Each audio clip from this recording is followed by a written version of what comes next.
Inverse of a function. So we'll start in main and enter the function in with the keyboard here. Y is equal to the square root of x plus 4.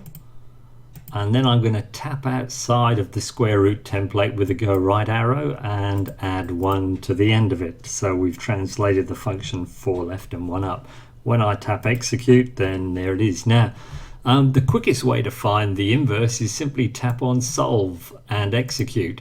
And ClassPad's rearranged this expression for x, which is basically giving us the inverse function, except now we need to write it out with x and y replaced. But ClassPad's got an answer for that as well. If we tap action, assistant, and invert, then when we tap execute, ClassPad simply inverts the x and the y for us. So here's our inverse function, y is equal to x squared minus 2x minus 3 for this one up here.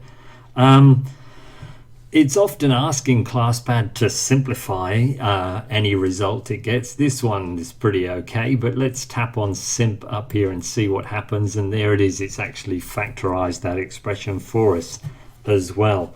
To graph functions and their inverses, here we go, we'll tap onto the graph icon and get a graph window. Now here's the original function. Let's take this one down.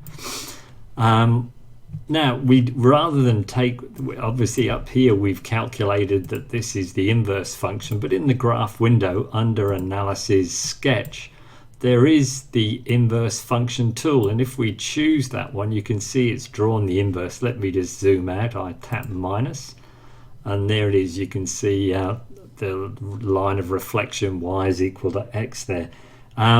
If I start tracing, so I'm going to tap the trace icon, we're on the original function. If I tap onto the other function, you'll notice that the expression is displayed here if I tap onto it, but it's actually pretty useless for us. All ClassPad has done is swapped around the x and the y, but it still hasn't told us what that inverse function is.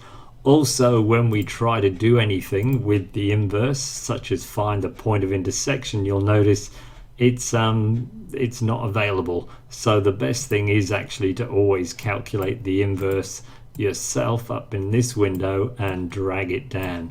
And of course that one's overriding there, and then we've just got to be mindful that we may need to set a domain restriction on that inverse in the light of the original function.